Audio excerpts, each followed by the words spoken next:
Yo, what's good, YouTube? It's your boy Malik here again on Least Legacy. I hope y'all doing good. You know what I'm saying? Hope y'all summer's going well.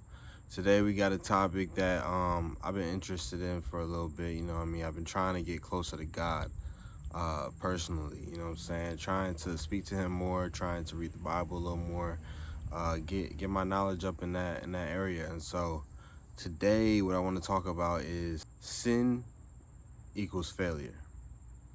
To sin means you fail. I was watching this video on YouTube. I can't really. It was the Bible Project. I know that, but I can't remember exactly the video title.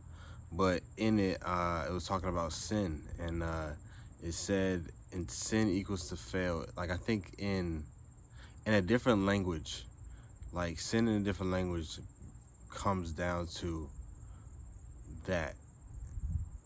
Sin in a different language basically means to fail. I just forget the language. That's what I'm trying to say.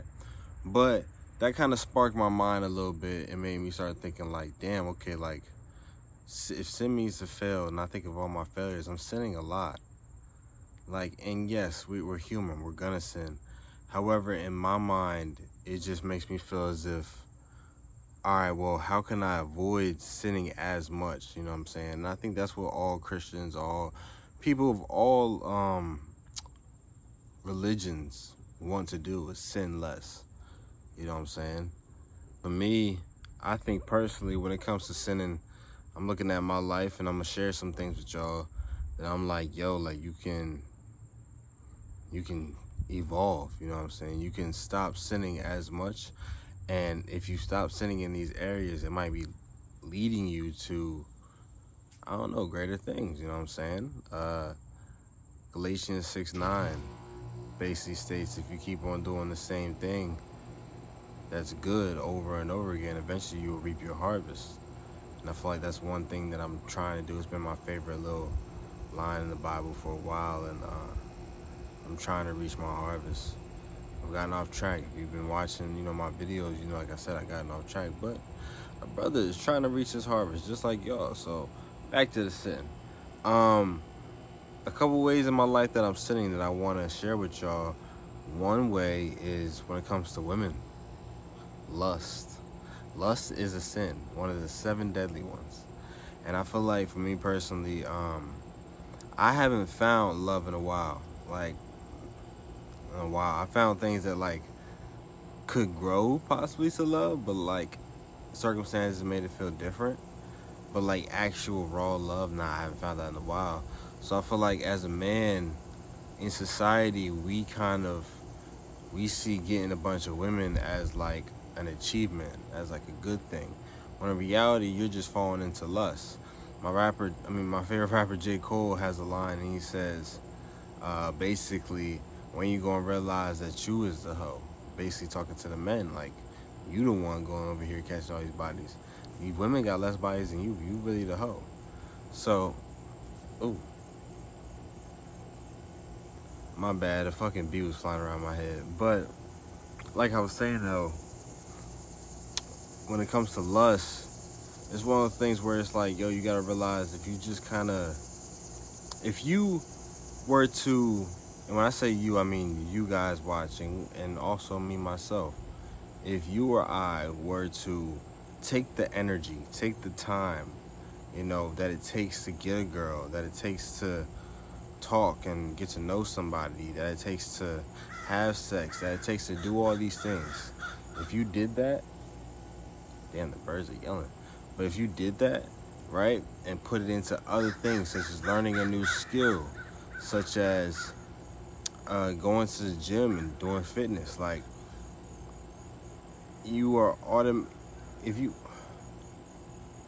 if you put your time into those things, you are automatically, you're setting yourself up for greater things in the future. Instead of just having girls you talk to for a little bit, you stop talking to them. Yes, you might have caught a body, but you stop talking to them, so it really just wasting your time. Instead, if you put that time into the gym, and those 2 months you were talking to that girl, those 2 months that you were in the gym, you just now got a better physique. If you put those 2 months you're talking to the girl into 2 months of learning a new skill, now you could probably get certified and maybe start making side business money off of that. You know what I'm saying? These are things that I'm telling to y'all, but I'm also telling to myself, because this is what I'm learning. You know what I'm saying? If I just take away time from lusting and from women and just put it into real shit that actually matters, you know what I mean? Great things can come from that. And I feel as if, to get back to sin being failure, I've been failing myself. Lusting, I have. I have been failing myself because I haven't been able to put my time into greater areas. You know what I'm saying? But I've also been failing myself because I've been looking at these women not in a godly manner. You know what I'm saying? I'm gonna be real, I'm a man. We gonna look at women, beautiful women, all that stuff, but you just kind of fall into temptation. But so that's lusting. Another thing is something that I feel as if is important, you know what I'm saying, when it comes to this failure shit, is not believing in your subconscious. And I say that to say your subconscious, your instincts. You're failing yourself. You're sinning. When you're failing, you're sinning. You are failing yourself. You are failing your subconscious. You are failing yourself when you do not listen to your instincts. And I say that because most of the time your instincts are trying to get you into the right path. It's your higher self connecting with you, basically saying, yo, I think this is right, or yo, I think this is wrong. Your instincts is that little bit of pressure, that little bit of tingly you feel in your chest when you're about to make a decision that is important, or you're about to do something that you know is wrong, or you're about to do something that you know might change your life. That's your instincts talking to you. And I feel like when you go against your instincts, or something, some people call it a gut feeling. When you go against your instincts, when you go against your gut feeling, you go down a path that you might not want to go down. You know what I'm saying? And I feel like, to relate it to me, there was plenty of times within this year where my instincts is like screaming at me. Like I can feel it in my chest. And I decided not to listen to it. And I've fallen down into a path where I'm like, yo, what the fuck? Like, how did I get here? And then if I look back at my decisions, I'm like, okay, that's how I got here. My instincts was trying to tell me, bro, that leads to a dead end. And I was just trying to do my own thing. You know what I'm saying? So that's how I feel about that. And that also leads to something else I had watched the other day that relates to sin and failure, and God. So basically in the video I was watching, I'm gonna break it down in my own terms. Imagine Jesus' life, right?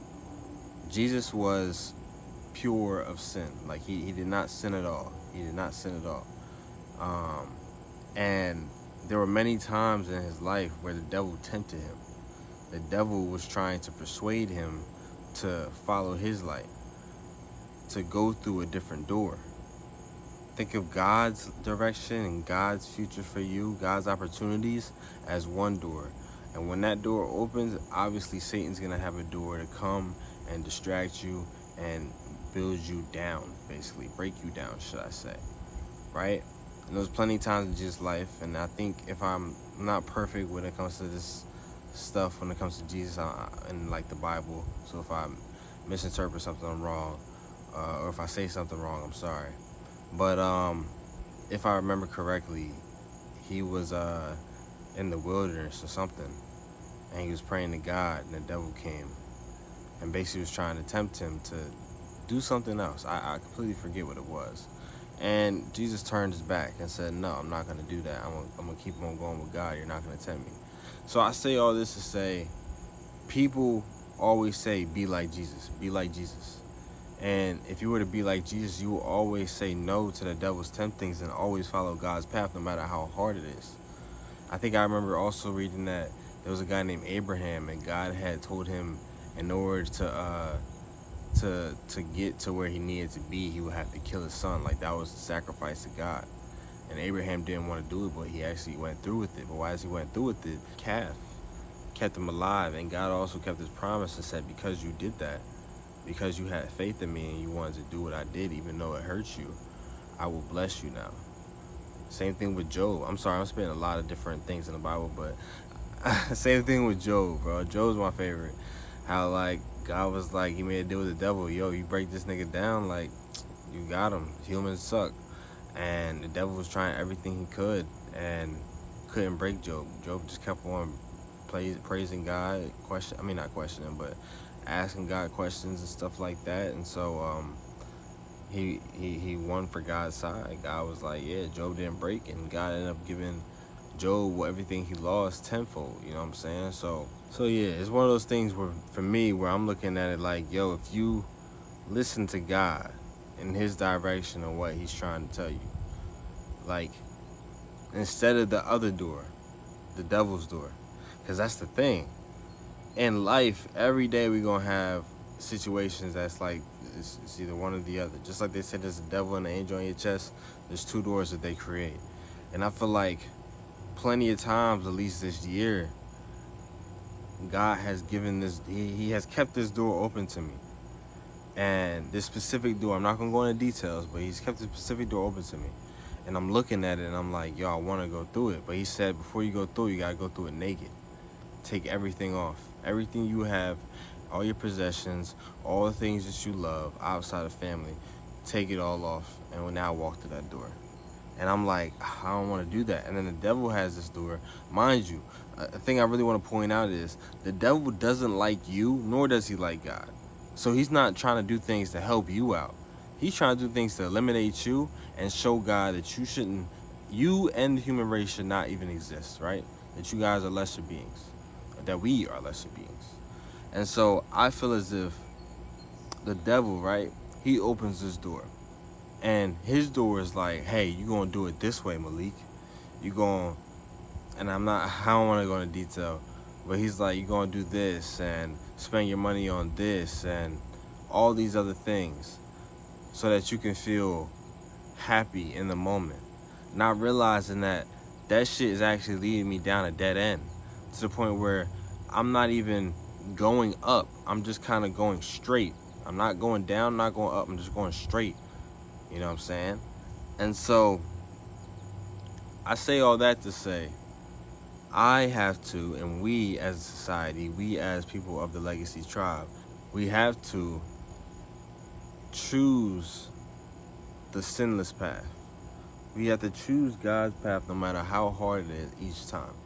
And I'm not trying to be a preacher. I'm not trying to like convert y'all or nothing like that. Like, I'm not even fully, I don't really go to church. I just communicate with God. I'm trying to get closer to God. I'm trying to get closer, you know what I'm saying? So what I'm trying to say to us is that every time we have these two doors that come up, these decisions, right? Sorry, I had to sneeze. Every time we have these two doors, we have to look and choose the one of faith. Choose the one that God has chosen for us, even if it's hard, even if it doesn't make sense at first, even if you have to sacrifice something that you love. You have to choose this side, because the other side might look better in the moment, but in reality, everything that glitters ain't gold, brother. Everything that glitters ain't gold. So you can't choose the serpent path. And I say that to say, if you fail, what do people always say? Get back up. If to sin equals to fail, if you sin, what does that mean? Get back up and learn from the sin. Whether it's lust, like I talked about earlier. For me, gluttony. I've been eating whatever, not going to the gym. I've been getting fat. I ain't that fat. I still got a little bit, but you know what I'm saying? Like gluttony, you know what I'm saying? There's like hella different, ways and things I could say that we sin, and how I could say we choosing the devil's path instead of God's path. And most people, you know what I mean, they don't even know it. And so to conclude this video, not to conclude it, I actually want to say one more little body of things. They say, like I said earlier, when you fail, just get back up, because failure is okay. If sin equals failure, it's okay to sin. We all sin. Jesus died for our sins. So it's like, at the end of the day, as long as and I'm not perfect, so if I say something that makes no sense, I'm sorry. But like, if we just pray about it, do better the next time, we are forgiven. So it's one of those things where it's like, in my mind, from my life personally, and maybe y'all can look at your life and say the same thing. Yo, what are ways that I can sin less? What are ways that I can start following God's path and doing the things that he want me to do, because I've seen how he benefits other people's lives. I know he can benefit my life. And I'm gonna be real with y'all. I don't know if it's just me, but it's like I know exactly what the fuck. Like I know exactly what the fuck I need to do to click that switch and get back onto the light. Get back into the light. Or get into a brighter path. I know exactly what to do. It's just so hard because it has such a tie on me. And I feel like, I wonder if it's like that for other people. Like, if you watch the video to this point, comment down below for me, like, is there something that you know, or there are things that you know, all right, if I didn't do that, all right, if I didn't spend money on that, like, that you would be completely different? Or, yo, if I studied that more, like, or if I sacrifice this, like, is there anything for y'all that, like, you know, if you change this one thing, everything will switch? I'm just questionable. I wonder if it's just me. Like, I know it's being self-aware, and some people say that's a blessing, but honestly, I think everybody's just as self-aware. We just choose to do our own thing sometimes. But, yeah, so I'm gonna make that the end of the video. You know what I'm saying? To sin equals to fail, and I'm trying to fail less. And failure is gonna happen. I'm gonna sin again. Well, what Kendrick say? I am a sinner that's probably gonna sin again. Lord, forgive me. But yeah, nah, like, it's gonna happen. But I know if I hit the corner, if my swerve in that corner, I need to get sound effects on this shit. All right, but nah. If I just lock in, like I was locked in last year, but just on a different level, more so adding God into it. Because I feel like I locked in last year, but I didn't bring God into it. You know what I'm saying? So it's like, if I bring God into this, you know what I'm saying, lock in real quick, I'll be able to basically get to a different level. You know what I'm saying? So yeah, I hope y'all enjoyed this video. It was a little long one. You know, it's been like 18, 20 minutes. But yeah, I hope y'all enjoyed it. Until next time on Leak's Legacy, I'm out.